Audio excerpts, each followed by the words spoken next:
కేసీఆర్ కుటుంబంలో వాటాల కోసం పంచాయతీ మొదలైందని అన్నారు టీపీసీ చీఫ్ మహేష్ కుమార్ గౌడ్.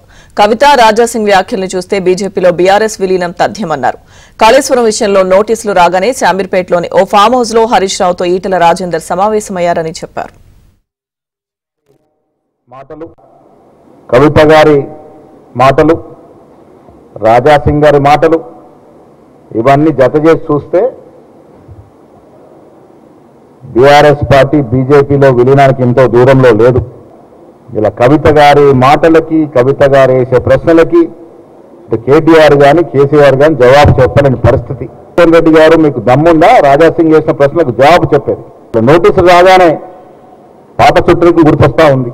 వాటాలు వారు ఏదో ఒక సరైన టైంలో కేసీఆర్ గారు రంగంలో దిగి వాటాలు సరి చేస్తే పంచాయతీ అయిపోతుంది.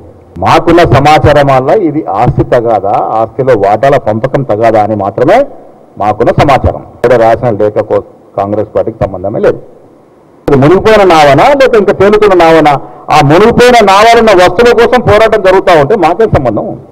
శామీర్పేటలో ఒక ఫామ్ హౌస్ లో హరీష్ రావుతో ఈటెల రాజేందర్ కలిసినారు. అక్కడి నుండి కేసీఆర్ కి మాట్లాడినారు.